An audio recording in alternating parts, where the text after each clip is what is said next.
Spoštovani vsi, ki delimo ta čas, čas strahu verjetno, čas nekega vzdušja, kjer se širi tesnoba, nekaj, kar pravzaprav si ne želimo, nekaj, kar mislim, da nam ne pripada, nekaj, kar nikomur ne privoščim. In rad bi spregovoril nekaj o tem, kaj lahko naredimo proti širjenju vzdušja, ki nas dodatno zavira, ki nam dodatno otežuje življenje, ki nas hromi. Ja, biološka dejstva okoli virusa so jasna. In v teh zadevah mislim, da ima smisel poslušati, kaj govorijo tisti, ki se na zadevo spoznajo. Ob tem pa nastaja nekaj, kar ustvarjamo mi kot posledica odziva na vse informacije, ki jih dobimo, na vse, kar se dogaja. Mi, ljudje, s svojimi odzivi imamo neverjetno moč, da ali to stanje dodatno otežimo ali pa se ob tem stanju odzivamo na tak način, da bomo prišli preko vseh teh tegob na najmanj poškodovan način. Da bomo prišli skozi to čili in zdravi. Ja, imam v mislih to, da seveda mi s tem, kako predelujemo informacije, s tem, kako mi v sebi te informacije širimo, in kaj dopuščamo, da te informacije v nas naredijo, imamo s tem v bistvu en vidik svojega vpliva. Drugi vidik je, da iz tega mi seveda tudi širimo vzdušje izven sebe, širimo vzdušje navzven. Jaz bi tako rekel, da v bistvu so naša čustva zdaj tisti virus, ki je lahko protivirus vsej tej paniki, protivirus vsemu temu strahu, vsej tej tesnobi. In mi lahko preko naših čustvenih stanj, preko tega, kako si naravnamo kako deluje naš mindset, mi lahko naredimo eno zdravo protiutež, lahko zbalansiramo stanje in mislim, da lahko vplivamo tudi na svojo odpornost. Lahko vplivamo na to, na kakšen bo izid v bistvu tega stanja, kako bomo izšli iz te situacije, ki je panična, je kaotična, je veliko strahu, je veliko nepredvidljivega, veliko nekih čudnih vedenj se pojavlja in res je, rabimo ostati ljudje v tej situaciji. Zdaj, kaj lahko naredimo? No, kaj nam lahko pomaga pri tem, da ostanemo bolj človeški, bolj človečni, bolj empatični? Ja, prva stvar je ta, da mi seveda te informacije, ki jih dobivamo, ki jih sledimo, s temi informacijami nekaj naredimo. Zdaj ne vem, iz katere vrste predelovalcev informacij ste. Če ste iz družine tistih, ki vrtijo katastrofične filme, ki vrtijo trilerje, grozljivke o tem, kaj vse bo hudega, kako grozno bo, česa vse bo zmanjkalo, predvidevate grozno prihodnost, krepite ta občutek strahu in panike. Glejte, to je že ena pomembna, bom rekel, vstopna točka, kjer z zavedanjem lahko nekaj spremenimo. Skratka, ali sprejemamo informacije, ki so, bom rekel, verodostojne, ali sprejemamo informacije, ki širijo paniko in strah, kakšne občutke nam te informacije povzročajo v našem telesu.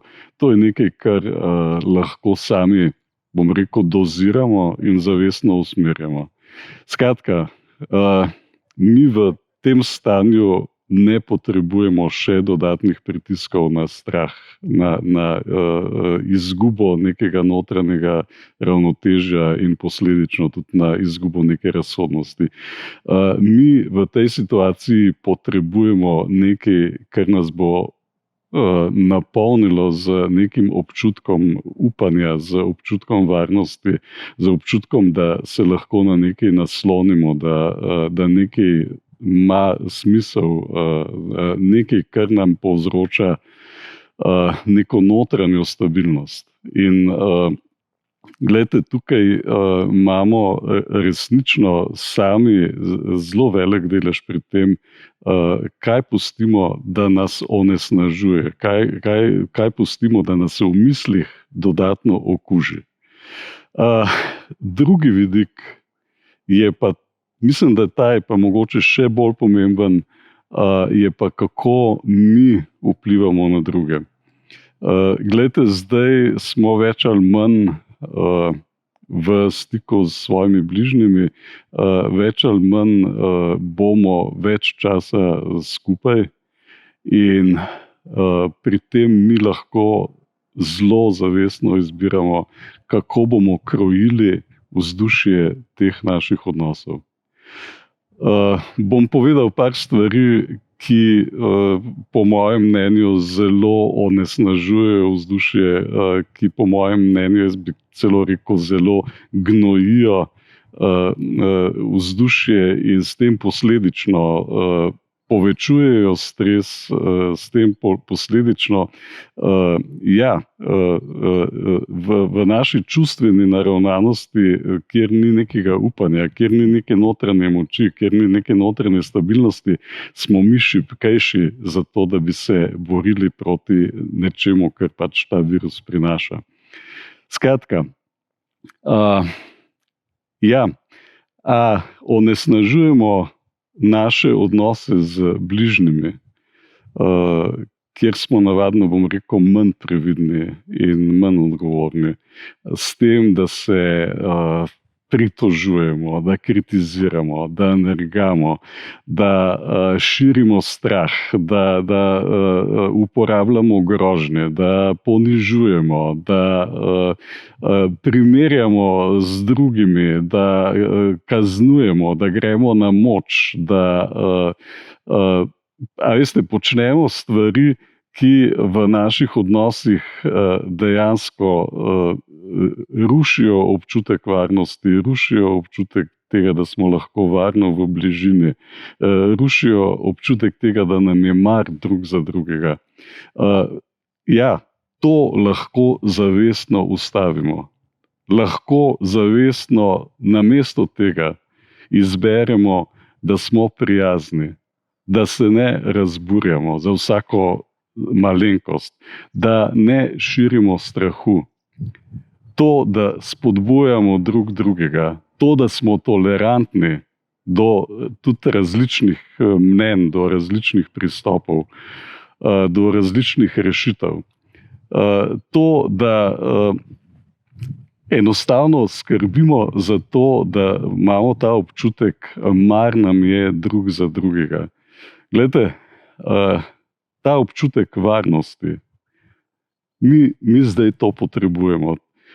Virus je prinesel seveda neko spodbuja ali pa prebuja neke občutke, ki so povezani s tem, da lahko zboliš, lahko celo umreš. In glejte, tukaj se naša telesa odzivajo z neko potrebo. prva potreba je ta, da moramo se počutiti varno, da bo nekdo za nas poskrbel. In glejte, to so ta, bom rekel, to so ta zdravilna vzdušja, to je ta zdravilna naravnanost uma, ki si jo lahko ustvarimo. Dajmo poskrbeti za to, da bojo ti občutki, da bomo v stiku s temi občutki in da bojo naši bližnji v stiku s temi občutki. Skratka, bomo poskrbeli drug za drugega. To pomeni, da smo tudi odgovorni zase in za druge, da ravnamo odgovorno. To pomeni, da se spodbujamo, da se slišimo, da smo veliko bolj tolerantni. Zdaj moramo preživeti. In a veste, lahko preživimo na nekem, bom rekel, v nekem vzdušju, ki nas bo samo še bolj potolklo, lahko pa preživimo v vzdušju, ki nam daje upanje, ki mogoče celo rodi nekaj novega, a veste, iščemo in odkrivamo nove načine, kako se bomo povezovali, kako bomo delovali, kako bomo iz tega izšli še bolj močni. In ja, to bi vam želel sporočiti, držite se tega, glejte, ja, pejte ven, dihajte, rabimo imeti ta občutek, da lahko zadihamo, da smo lahko v naravi, da lahko imamo zrak, ki nam je pač življenjsko potreben. Ja. In dajmo se nadihati iz tega zraka nekega optimizma in neke notranje moči, da bomo šli skozi in bomo izšli iz tega boljši in še bolj povezani.